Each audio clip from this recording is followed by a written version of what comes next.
Welcome back, everyone, to the Better Football Please YouTube channel. Today is Friday, April 18th. I'm back with a much needed sweep in the MLB.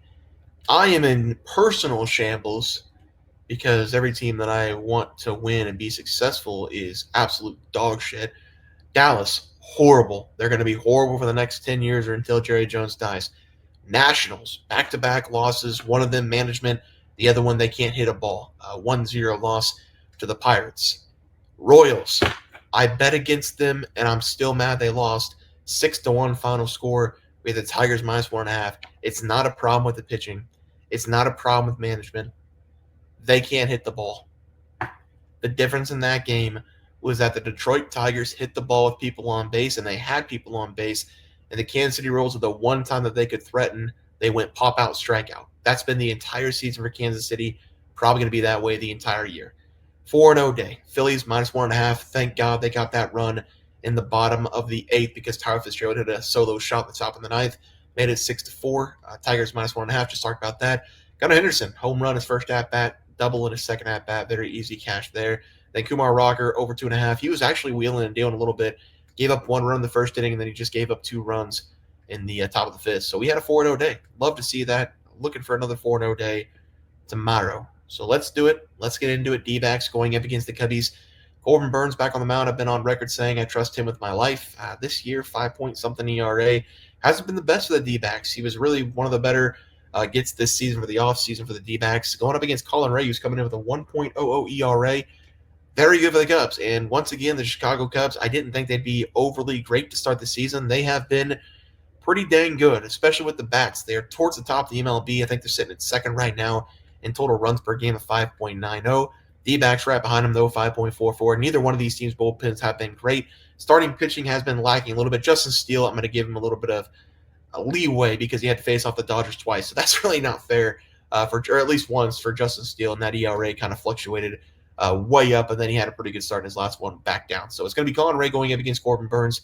We have the D-backs -133, Cubs +113. Over-under is 9.5. We're going to be taking the under first 5 in this game. I think Colin Ray, the way he's pitching right now, will be able to move his way through this D-backs lineup. Corbin Burns hasn't been great to start the season, but again, I trust this guy with my life. Under first 5, 5.5's the guess. The over-under right now sitting at 9.5. Hopefully we get 5.5. I can see it being under 5, but I like the first 5 under. I like both these starting pitchers in this game. So we're giving the under first 5 for the first play. Second play, Cardinals going up against the Mets. One of my favorite guys on the mound, Miles McCullough going for the St. Louis Cardinals, going up against David Peterson, the lefty, for the New York Mets. And once again, the Cardinals, they felt like they started off the season really bad, but they're actually trending right now in the right direction. 5.22 runs per game. They've been a lot better at the bats recently. The Mets, they have the best bullpen in starting pitching in the MLB according to the numbers. They are first in starters, first in bullpen, and they just haven't been able to do a ton of damage with the runs this season. They're sitting in the middle of the pack in run score per game. They still have a pretty good start to the season. We're going to go with the over in this one, though. Miles McCullough on the mound for the Birds. That is going to be a huge, huge lift for the Mets offense. I really think they can put up 5-6 runs on Miles McCullough. I say that every single time Miles is on the mound. He's almost a guaranteed 3+ runs in 5 innings, so I like that start we have. And the over-under is only set at 8 runs. They always give Miles McCullough way, way, way too much respect on the book. So I'm going to take the over 8 runs in this game. I think both these teams will be able to get the bat on the ball. 8 total runs as the final game pick. Player props. Now we're going to try something a little bit different. Worked out with Gunnar Henderson. It's working out a little bit. We're still over 500 in the player props, but I'm going to try something different. Instead of just going strictly off of pitches that the players like and what they're going to see in the game, I'm still going to do that, but I'm going to go based off of the OPS, which is slug plus on-base percentage over the last 7 games. I was talking to a buddy. I was talking to him. He runs a website as well, and he's found a lot of success. Actually, he follows a website, and he helps out with that. But he's finding a lot of success going based off of OPS, so we get a little bit of how the guy's hitting, how the form's been over the last 7 games. I know form's a golf term, but just how they've been swinging the bat over the last 7 games. If it's above a .700, he said he's typically found a lot of success. If it's below that, he doesn't find a lot of success. And the same thing goes for the whip. With the starting pitchers of 1.4, go with the over, 1.2, go with the under.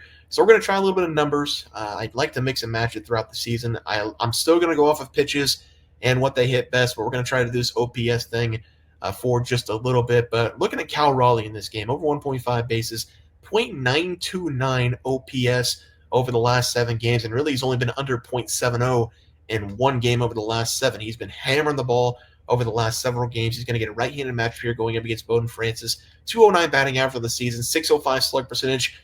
That batting average is lying. It's a 209 batting average, but the expected batting average is 282 according to Baseball Savant.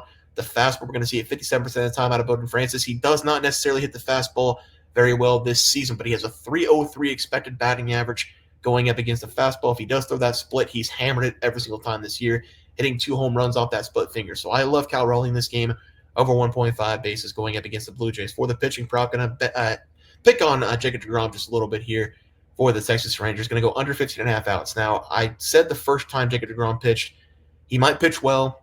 The Rangers will probably be very cautious and take him out after 5 innings no matter what. That's exactly what happened. He got to 15 outs. He pitched well. He did not come back at the game.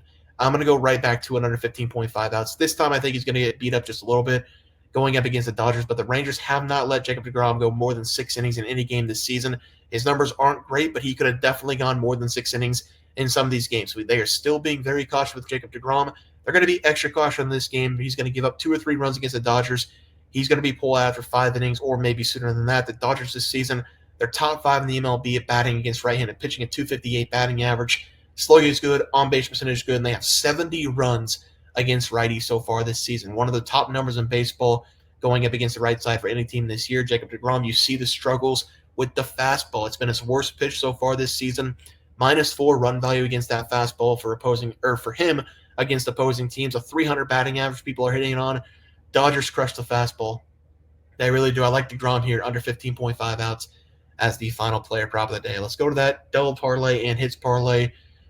Gunnar Henderson cashes, Corbin Carroll cashes, so we are going to move to 8-7 on that hits parlay. Thankfully, we got a hits parlay. Gunnar Henderson came up with a double today, but Corbin Carroll did not. So back to 1-5 on the double parlay. Going to try with Cal Raleigh and Jose Ramirez today. Jose Ramirez getting a great matchup. He is a switch hitter, so we have no problem in that game for Jose Ramirez. So I like both these guys tomorrow. Cal Raleigh especially. I think you could put a home run parlay in for as well for Cal Raleigh. I think he's going to split finger and send that thing somewhere far. But those are the double parlay and the hits parlay for tomorrow. Let's take a look at the recap graphic. Under 5.5 runs, first 5 for the D-backs and the Cubs. I'll play at the 5 runs. It's sitting at 9.5, so usually we get it, usually it's like 5 or 5.5. If it's sitting at 9.5, we'll take the under there. Cardinals and Mets over the total runs.